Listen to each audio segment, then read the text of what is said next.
Hola, ¿qué tal? Para Emblemas de México, el poder de la imagen en la nueva era de la información. El día de hoy nos encontramos aquí en el Hilton, que está en Avenida Juárez, justamente frente al hemiciclo a Juárez, pero con nosotros se encuentra un invitado especial, nuestro buen amigo, licenciado Ramón Aldana. Muy buenas tardes, mi estimado Rick.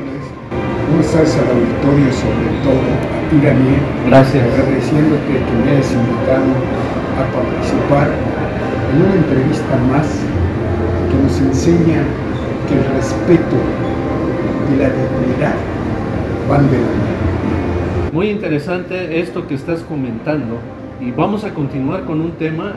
Estuviste con nosotros en el foro que realizamos en la defensa de los derechos del mexicano, director internacional de la Iglesia de la Luz del Mundo, Naasón Joaquín García, quien está preso en aquel país de los Estados Unidos. Él cumple 5 años, 2 meses de estar encerrado en la prisión de Chino, California. El día de hoy vamos a hacer un análisis, una reflexión, porque yo sé que son reflexiones cuando tú y yo platicamos de este tema. Hay un pasaje bíblico que yo quiero retomar, que está en 2 de Timoteo, capítulo 4, versículo 8, donde el apóstol Pablo, él narra a la iglesia que durante su audiencia él fue abandonado. De hecho, pone el ejemplo de Demas, que fue un pastor importante en aquel tiempo de la iglesia primitiva, quien lo desamparó. Así lo menciona tajantemente en ese pasaje bíblico. Pero también él dice: Juan el Caldero me hizo mucho daño. Por otro lado, también menciona que todos lo abandonaron en su primera audiencia.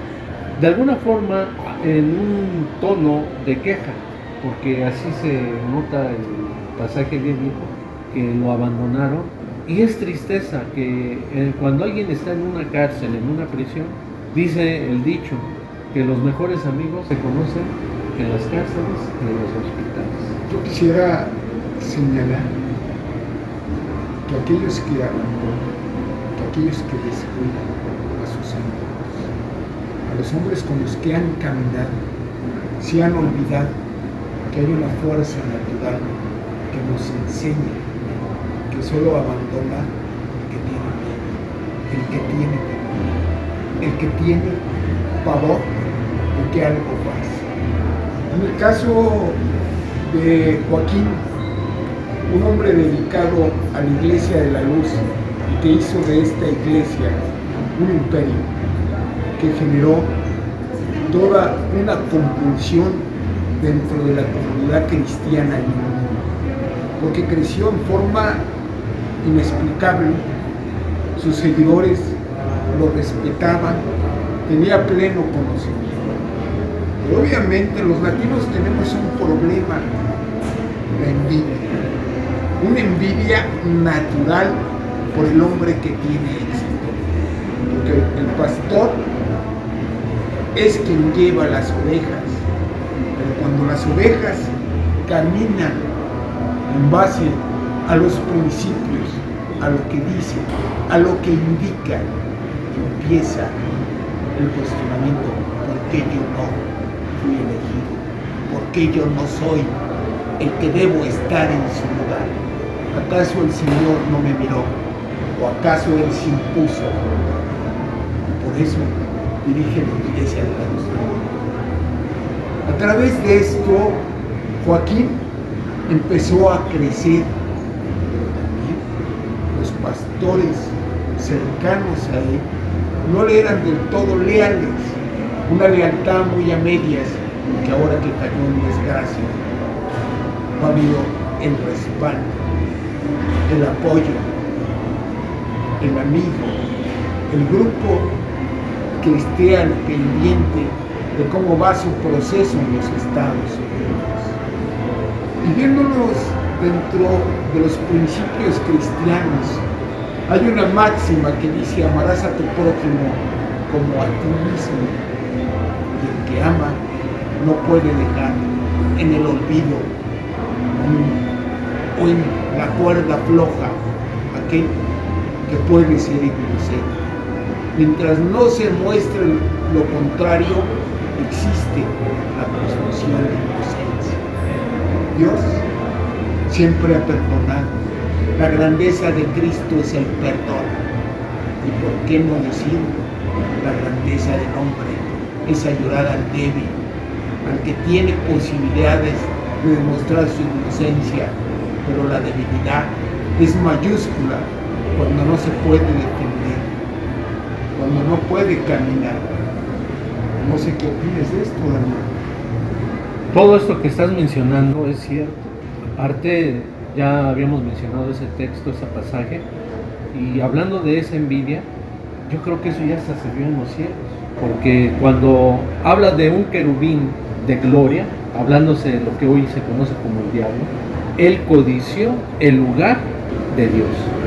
Esa envidia, esa codicia tuvo este querubín, y narra la escritura que este querubín deseó el lugar de Dios, porque él veía que muchos ángeles le rendían adoración.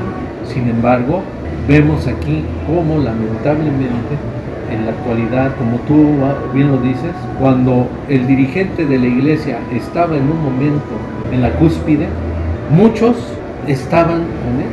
Muchos de esos pastores que estaban con él era una apariencia de lealtad. Ahora que él está en la prisión, ¿qué sucede? Lamentablemente, lo más grave es que existe operación mordaza. Se amordazaron los labios para no hablar realmente de por qué está Joaquín en la cárcel. Si hay elementos que lo consignen, pero no podemos callar, que se defienda, que le pongan un abogado que lo apoye, que lo respalde.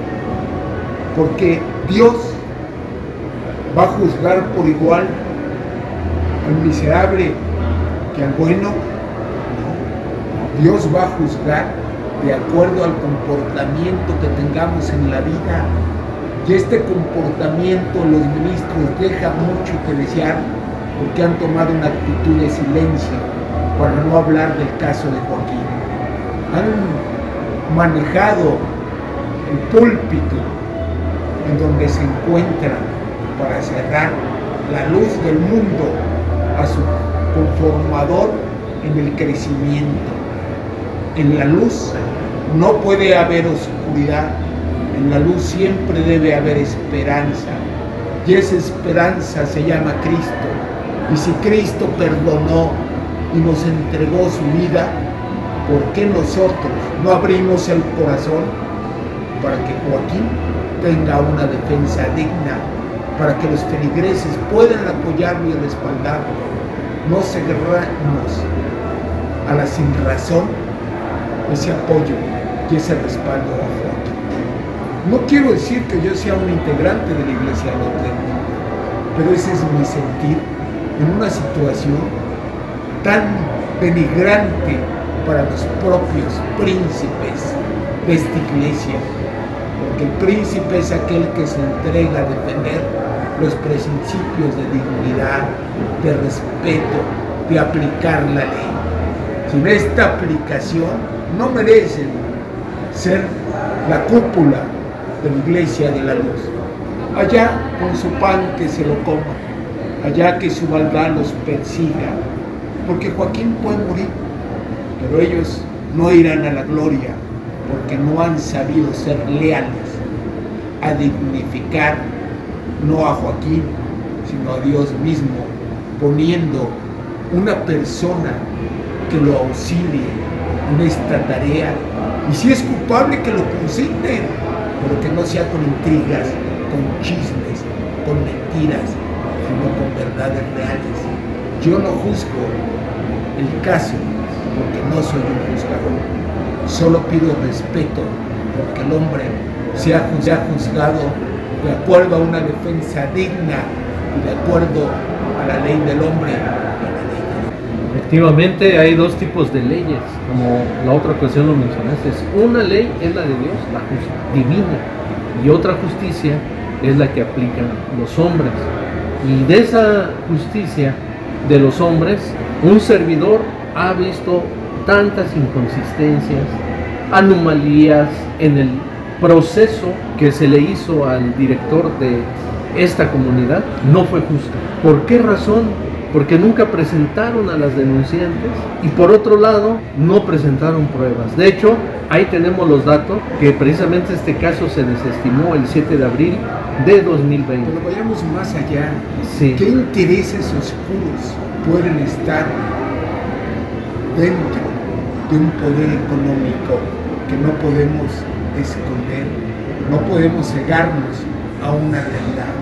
La Iglesia de la Luz del Mundo hoy tiene peculio, tiene patrimonio, tiene poder. Y el hombre cree que el poder humano es eterno, pero aquel que difama, aquel que miente, aquel que no aplica la ley, tarde o temprano es alcanzado, porque la mentira se descubre y la verdad también sale a la luz. Joaquín puede perecer, puede terminar sus días en una prisión, pero la luz de la Iglesia del Mundo no puede negar que Joaquín fue parte de esa estrella que logró consolidar una fe que hoy nos sigue a todos los que vemos que Dios está vivo, está latente, así como Dios vive. Dejemos de dejar de esconder lo que representó Joaquín en la luz del mundo. Muy interesante esa reflexión a fondo que has dado, licenciado Ramón. De hecho, todo esto sí tiene un trasfondo. Fíjate, Daniel, hablan de príncipes cuando debieron de hablar de iguales, cuando debieran de hablar de que la luz del mundo tiene una verdad absoluta. Soy un siervo más del Señor, y a veces soy pastor y otras veces soy oveja, porque el Señor me lleva de la mano. El Señor es mi guía, el Señor es mi Dios, y yo solo obedezco. Y la obediencia implica aplicar la ley, no esconder la verdad, no mentir, no engañar, no hacer de un juicio un circo para demostrar la fuerza de aquellos que ya se le dieron al poder y que se olvidaron de Joaquín.